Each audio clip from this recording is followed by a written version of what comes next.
Hey guys, and welcome back to my channel. So, hi from Florida. It has been so nice being in Florida and having a little break, but I am here to film my Q&A. I asked you guys on Instagram and on YouTube through my community tab to just ask me some questions. I feel like you guys have so many questions and I get a ton of comments and I love that.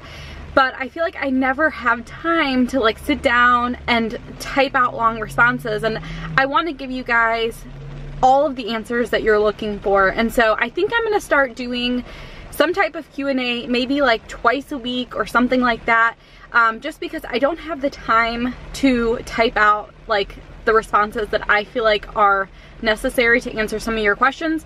But it's easier for me to quickly film a video and go into depth the way that I feel like it needs to be explained, if that makes sense. So anyway, I'm gonna go ahead and answer some of your guys' questions. The way that it's gonna work going forward, like I said, I wanna do every 2 weeks at least do a Q&A. So on these videos, leave the questions. I will also maybe do something on Instagram, just say, hey, leave questions if you want. But we're just gonna do it that way because I feel like it's easier. So if I did not answer your question, or if you have a follow-up question, leave them down below and we'll do it that way. I am in my sister's car, and it's raining right now in Florida, so sorry if you guys hear the rain, but we're gonna go ahead and get right into it. I did save a bunch of the questions because I did it through my stories, so let me just find those. Okay, so I'm gonna try and answer as many as I can before I need to go. So first question, how much extra electricity do you pay a month by running all your printers and cutters?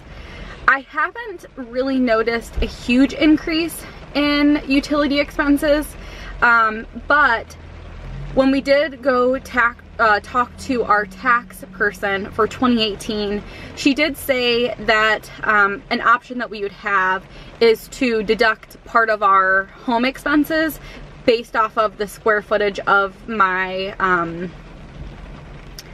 my office, because that's exclusively used for my businesses. So that's something that I would keep in mind.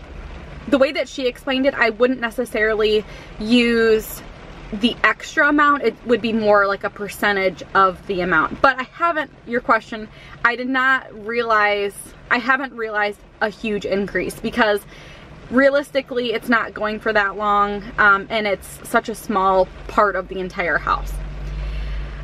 Do you trade on stock markets or hold any investments? We have like I have my normal 401k. I also am included in like a pension plan through my company, but other than that, no. We just got to the point where we have our emergency fund. I don't necessarily follow Dave Ramsey, but I've always felt like we needed a solid savings, and so I do call it our emergency fund. So we finally got to that point. Now we are at the point of saving for a couple other little things, and you guys will hear about that in a little bit, but yeah, we are not currently doing any of that. If we get to that point where we have that type of money to invest in other places, I think we would be paying off our house, so we'll see.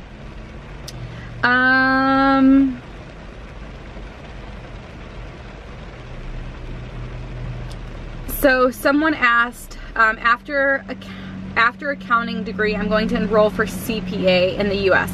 Could you tell me how difficult the CPA exam is? And I had another question on my community. I believe it was Beth who asked me. She asked, do I think that the CPA, so it's kind of connected, but she asked, do I think the CPA exam is getting easier, or like, I think she phrased it like, or are you just kind of getting used to it? So the CPA exam is probably one of the hardest types of certifications to get. You hear that all the time. I don't know if this is the case because I've never taken the bar exam, but a lot of people say it's harder than the bar exam, or similar to the bar exam. Again, I've never done it, so I have no idea if that's truth. But it is very difficult. And I think one thing that I've learned is that with the CPA exam, you need time. And if you're smart, you would sit for the CPA exam before you have other commitments, before you have work, before you have kids, before you have a husband. But that is not the way that I chose, and I would never go back. I love the way that I did it, because I have Macy, I have Jason, but you need time, and that's, I think, the hardest thing is just the time commitment. Luckily enough, I've passed since the first time that I failed, so the time seems to be going a little bit faster. But if you are constantly failing and you're taking that time away from your family and your other commitments, it's going to be hard on you. It's going to be really hard. So for me, I think it's not getting easier. I'm just getting better at managing my time and realizing, like, if I'm stressing so much about the fact that I might have to restudy, that's going to make it harder on me. It's going to stress me out more. So I think with Beth's question, it's more of whether or not you get used to the studying. I don't think it gets easier. I'm doing regulation right now. I just got done with studying, and honestly, I don't feel like it's getting any easier. Regulation is really difficult. It just depends on how interested you are in the material and how well you get at adjusting your schedule and adjusting your studying methods depending on the subjects. Okay. Do you put all your life on hold when you study for exams, like going out with friends? So my situation's a little different because I am married, I have a child.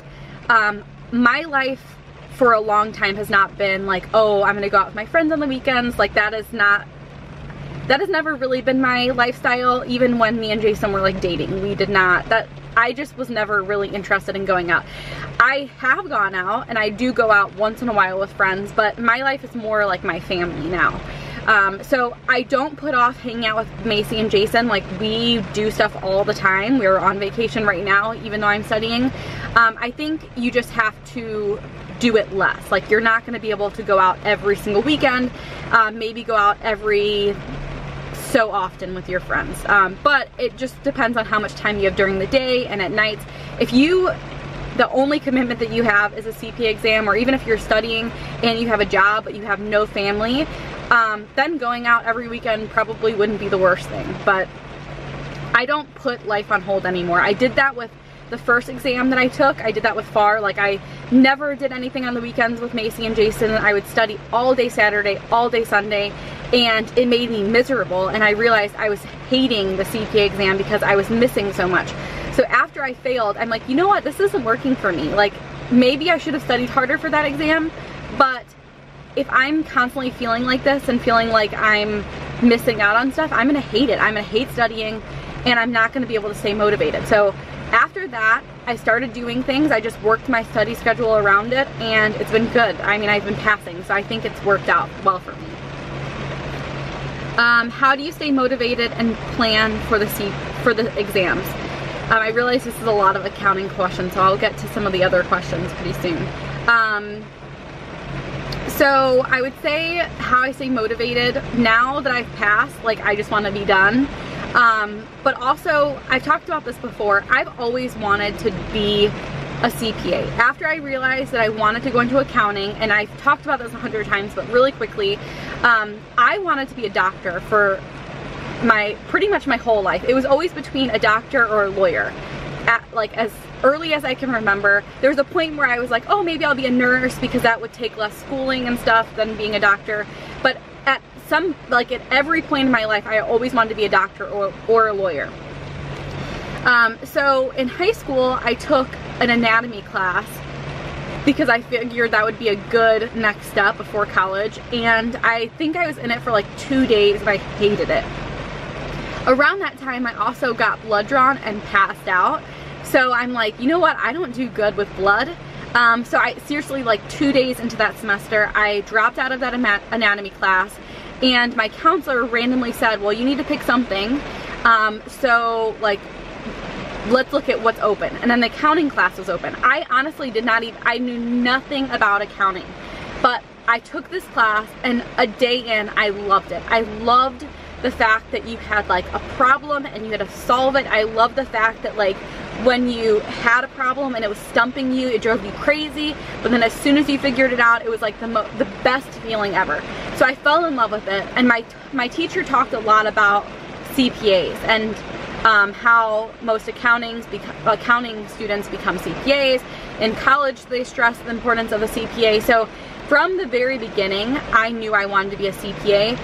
I had no idea if I wanted to work in public or private, but I always knew that I wanted to be a CPA. I get a lot of questions about this too, so I'm just going to bring it up now. A lot of people ask me if you're doing private accounting, which I have done a public accounting internship. It was not for me. I did not like the traveling. I did not like the atmosphere. Of course, every place could be completely different, but I just did not like my experience there, so I went into private accounting. That's kind of the gist of all of that. You do not have to be in public accounting for a CPA to be beneficial. If you look up any management level accounting position, it is going to say in the requirements that a CPA is either preferred or required. I looked at so many job postings for those types of jobs that I would want in the future, and it's always the case.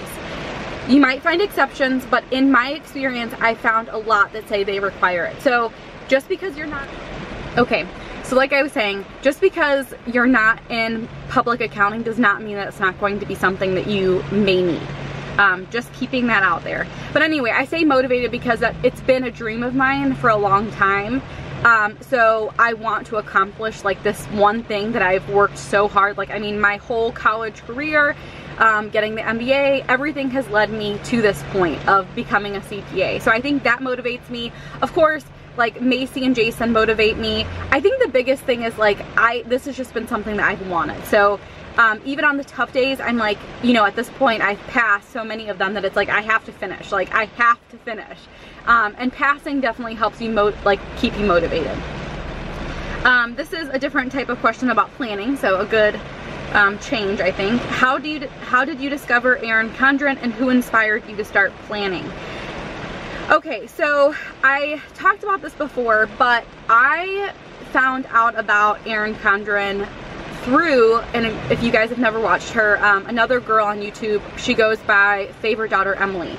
I randomly came across a video of hers, and I have no idea why, because I knew nothing about the planning community before I found her stuff.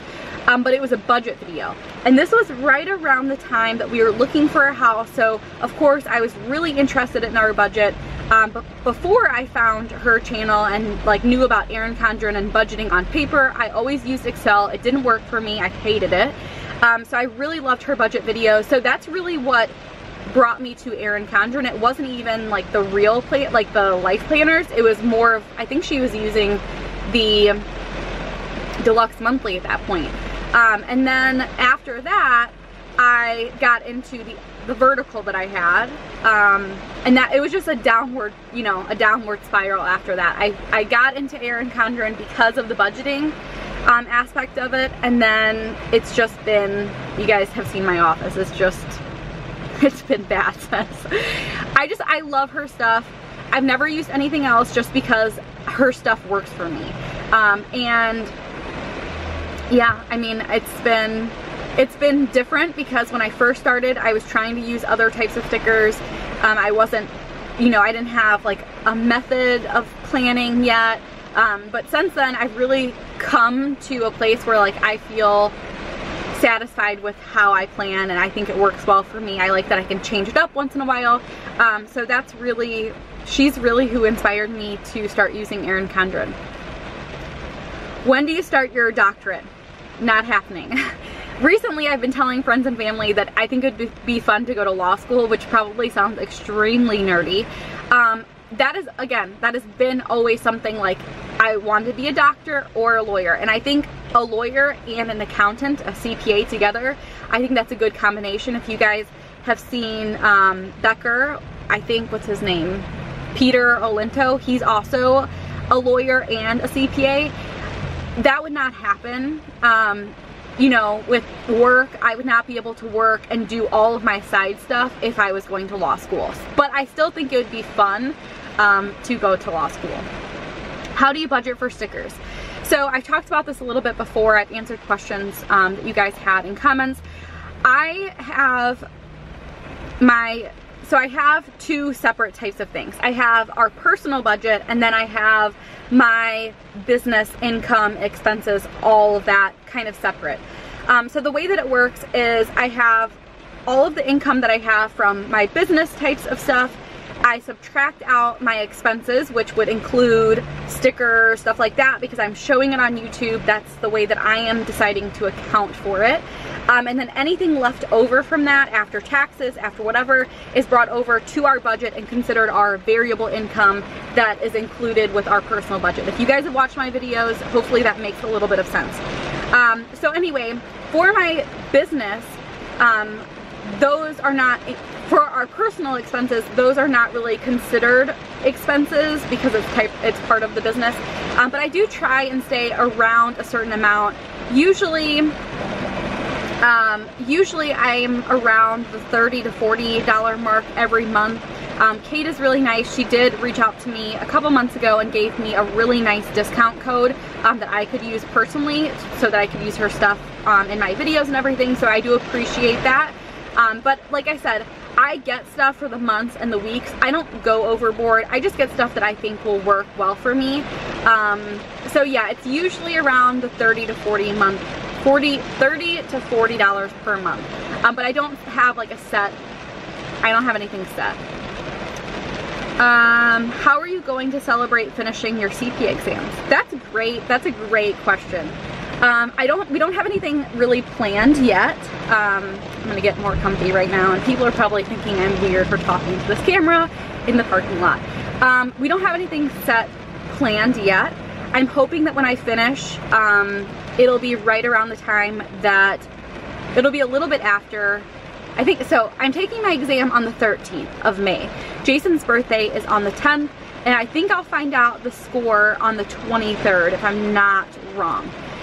So Jason is turning 30 this year, which is really exciting. We normally don't do anything crazy for birthdays, but we are planning to do something a little crazy for both of our 30th birthdays. I'm 28 now, so I have a couple more years, but Jason's turning 30 this year, and I don't want to talk about really about the big part of that, him turning 30, like the present aspect of it, but I think we're gonna do some type of party for him, like have people over at our house. We haven't had like a big party at our house since we bought it, so I felt like that would be a good thing to do. And then if I pass, then we can kind of combine it.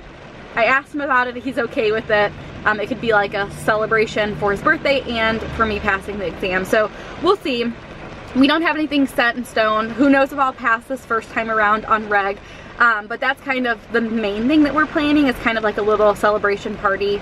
But I've been thinking it'd be really fun to take a vacation. We just don't have anything set yet. This question cracked me up because I've had this question so many times, and my sister bothers me about this all the time. The question says, are you half Asian? Meant to ask for a long time but didn't want to be rude.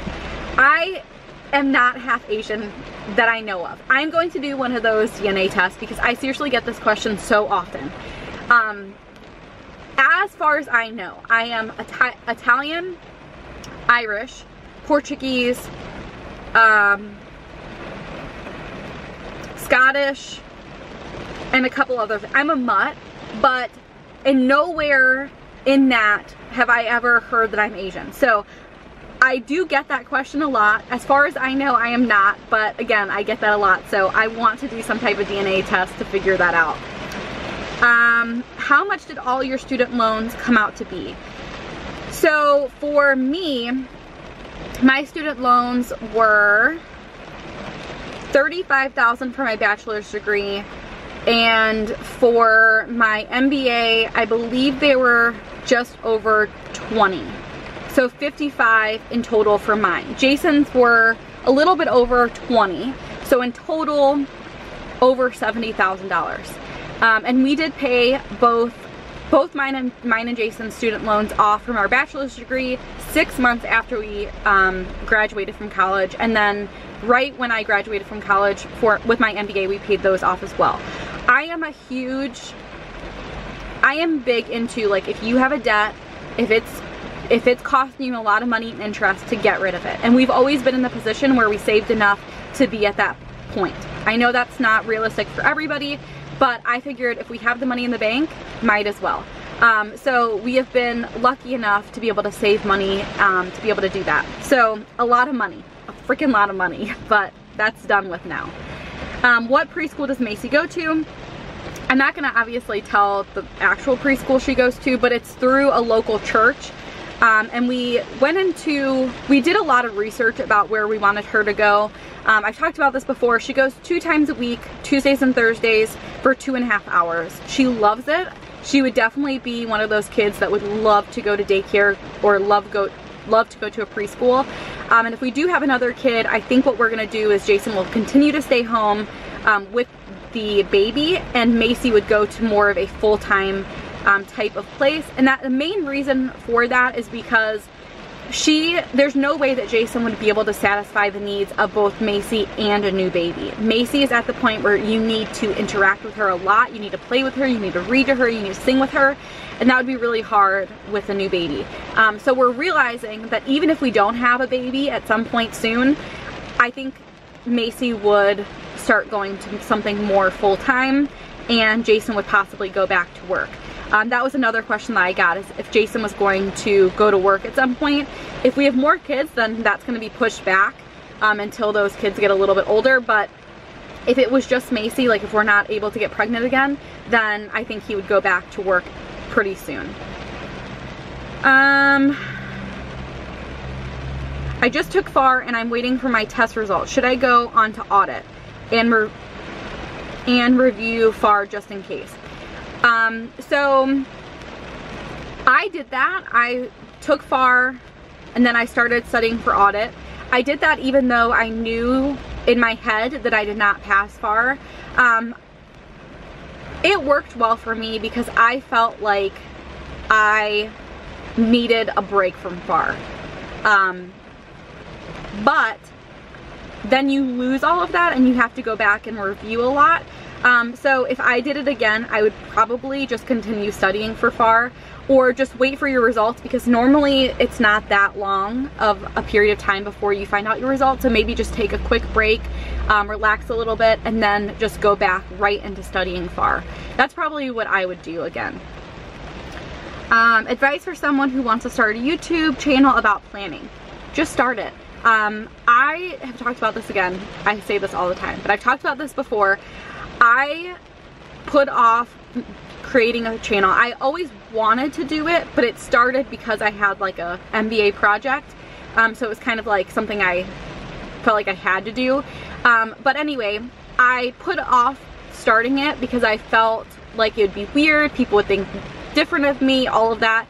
And I just keep thinking like my life and my channel could be so different if I would have started it when I originally thought about starting it. When I originally thought about starting it, I wanted to do it about like our infertility stuff. And you guys are super supportive about the CPA. I get comments all the time saying like, good luck. So if I would have had that type of support and that type of encouragement when we were trying, it probably would have been so much easier when we weren't getting pregnant. That's not really related to what you're talking about, but I'm having so many technical difficulties today.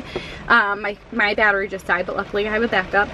So anyway, I would just say the biggest piece of advice, just do it. Try not to compare yourself to other channels, because you need to find what works best for you. People will definitely know if you're trying to like copy somebody.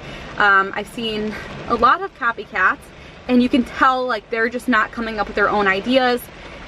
You like to watch someone who's like passionate about what they're talking about, and you can't be that passionate when you're like just doing what other people do.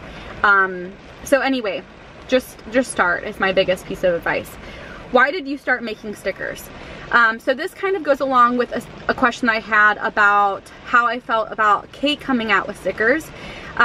So I started making stickers because there were no stickers out there for budgeting that filled my personal needs for my personal budget. In regards to Kate, I did reach out to Kate and I asked her to come up with something for my weekly check-in page. So we talked about some ideas, and then I didn't really hear back from her. She is so busy and she plans stuff ahead of time, so I totally get that. So during my break time, I'm like, you know what, I'm just gonna come up with stuff that works for me. I'm gonna try and make stickers. Who knows if it'll actually end up working. It'll be a fun little experiment to get my mind off of waiting for my exam.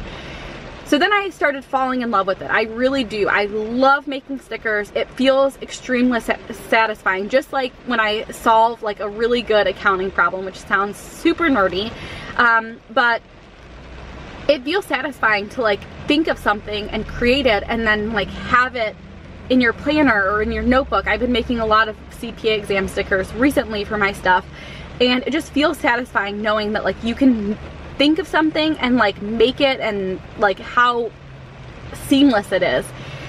So I fell in love with it, and then I started realizing that it would be really crappy of me to show my stickers, show like the stickers that I've made in my planner, but not give you guys the opportunity to get them. Because I know personally when I see people with stickers, I'm like, oh, where are those from? And then, you know, if they say, oh, I just made them for myself, I'm like, oh man, like that stinks. So I knew that I didn't want to do that.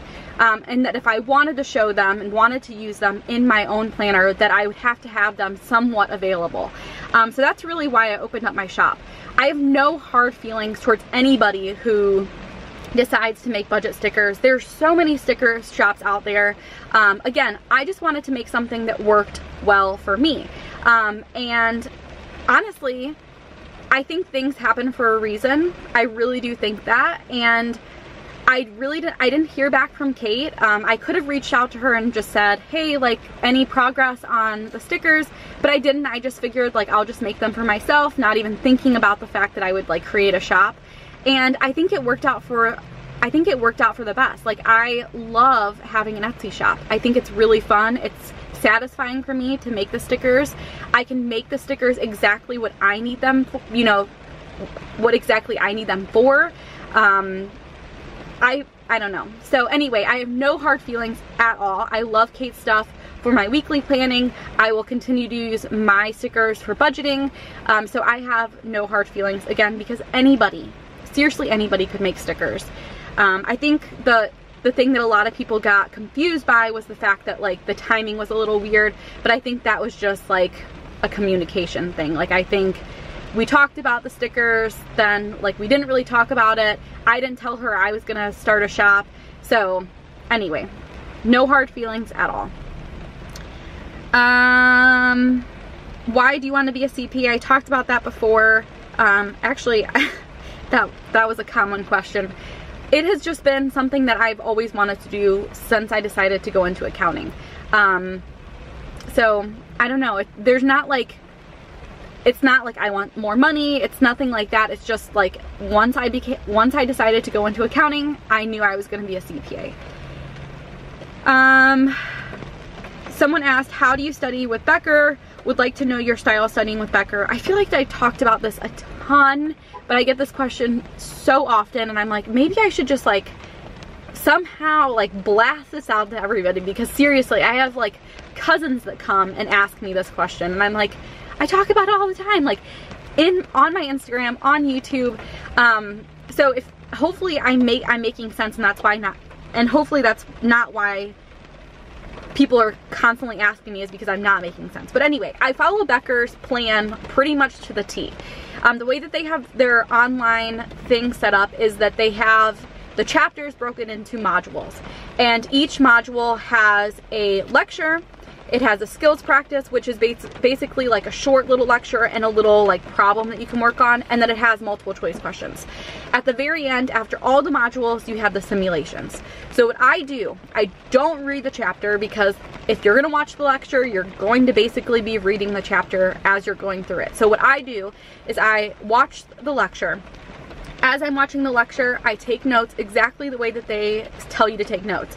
If something needs to be clarified, I'll add a little note, like an example or something that they may talk about, but they don't necessarily write down. But for the most part, I'm following exactly what they are doing in red.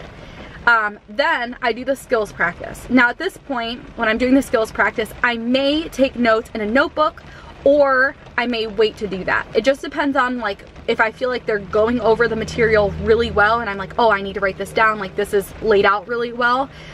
Or if I like just feel like I need a little bit more of a review. It just depends on what's going on. Then at that point, I will either work the multiple choice questions or I will go on and I will take notes. It really just depends on what's going on at that point. If I feel like I need a better understanding of the material, then I'll take notes first before I work the multiple choice questions. If I feel like there's only a couple multiple choice questions, like if there's like 15 multiple choice questions for that module, I may just try them just to see kind of what they think is important, do those, and then take notes based off of like what I saw in the multiple choice questions. The thing that you have to realize with this stuff is that there's no science. Like, I do different things every day for studying. I take notes different ways every day. I just adjust my studying based off of what the material is and what I think would be beneficial for that type of material. There's no right or wrong way of doing it. You just have to find what works best for you and what works best with that type of material. So once I go through the multiple choice questions, I have my notes, taken. At the very end, I'll do the simulations. Now, I don't stress too much about the simulations because what you see in the simulations will most likely not be on your exam. Regulation does seem to be the regulation simulations seem to be very intense. So I will probably at the very end study some of the simulations. I really don't study simulations normally when I'm doing my review, but I probably will a little bit just to get some practice because there are a lot of attachments, and I feel like regulation is going to be tough. So that's basically what I do. I do one chapter a week, so I get through all of the modules and all of the simulations every week. I start my week on Monday, I end Sunday. I try and get done like Sunday morning. Sometimes I'm doing it at night though. And then I move on to the next module or next chapter. At the very end, I try and leave myself 2 weeks. And during that 2 weeks, usually the first week, I'll do some type of review. So I go through my notes, work multiple choice questions as I'm going through my notes, or I'll do the final review. That's what I did with BEC. And then the last week, all I do is multiple choice questions. I try and do as many as I can per day. Normally, it's between 150 and 200 multiple choice questions a day, depending on the section. With FAR, that would be ridiculous to try and do that because there's so many word problems. But with audit, I definitely did that. Okay. What's in your everyday bag? I did do like a what's in my bag type of thing. I always have my planner. I always have my wallet. Chapstick. I cannot live without chapstick. If I get to work and realize my chapstick is not in my bag, I will have a rough day. So that's pretty much it. I always have pens, highlighters. Like most of my bag stuff is like CPA related. What is your favorite place to shop for clothes? Dry goods. Go on their website and look at their clothes. If there's a dry goods by you in a mall, go to it. Seriously, my favorite ever. It's expensive, like a shirt or a sweater could be like $50. But it's usually pretty good quality, and it's really cute. It's like my style. If you walk into that store, like that is my style. I love dry goods. What were some of your least favorite classes in college?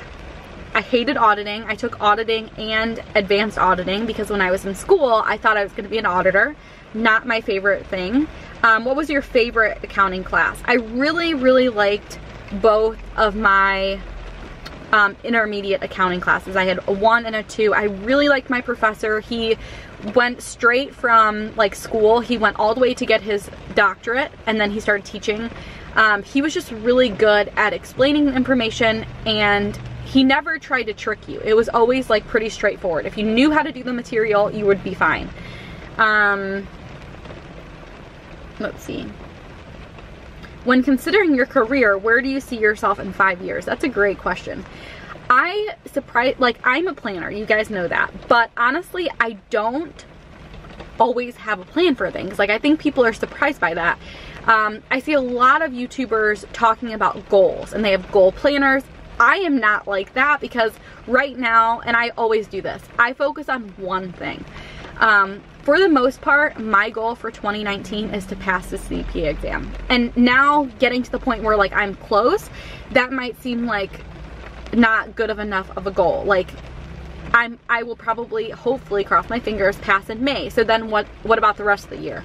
I don't have set goals. I have ideas of what I want to do, but I wouldn't say that I'm like actively, I am actively doing stuff, but I feel like some stuff is just out of your control.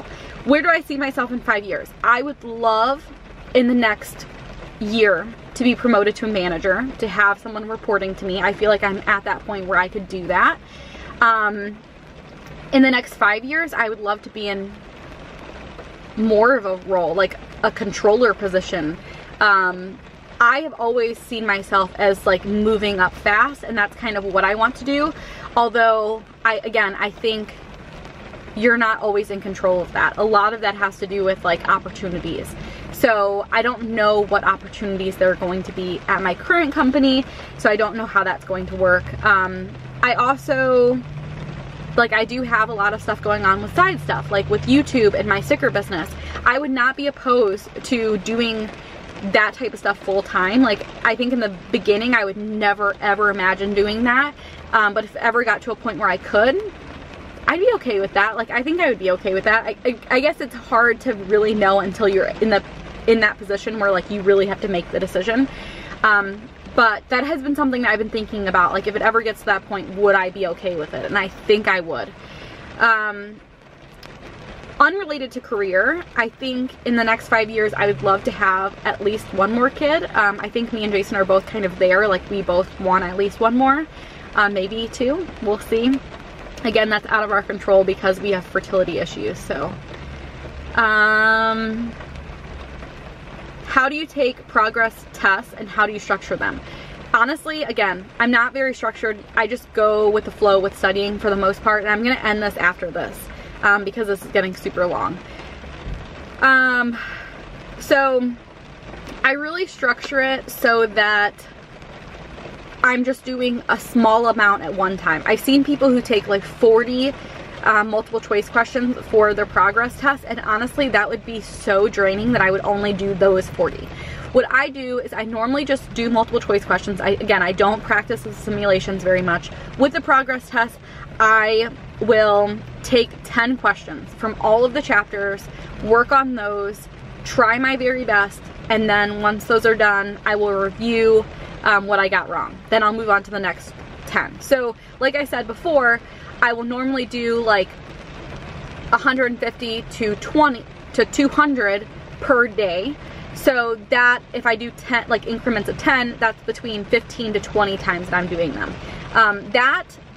The smaller batches for me make it seem a little bit more doable, and in the real exam you're only going to have like 33 and then 33 or 35 and 35. You're not going to have 40, and I feel like you don't need to practice doing that many at that time, if that makes sense. So anyway, thank you guys so much for answering. Like I was saying, thank you guys so much for asking these questions. Like I said before, make sure to leave more questions down below. I'm going to try and do this as much as I can, as often as I can, probably every 2 weeks. If I did not answer your questions, again, leave them down below. It's not because I did not want to answer any of them. Most of the time, it's just because I have so many. So I'm going to try and make this a habit and keep going with it so that you guys can get your questions answered. And don't feel like you can't ask me something. Like with the Asian thing, I don't get offended very easily, and if something that you guys are wondering is beneficial, especially with studying or whatever, like just ask. If anything, I'm not going to be mad, I just won't answer it. So again, thank you guys so much for watching. I will be back with my shop pretty soon. Today is Tuesday, so I will be back Thursday night. The shop will be opening on Friday. I've had a couple people reach out to me already and be like, your stuff's not available. I'm like, yeah, it's on vacation. So anyway, thank you guys so much again, and I'll see you guys next time. Bye guys.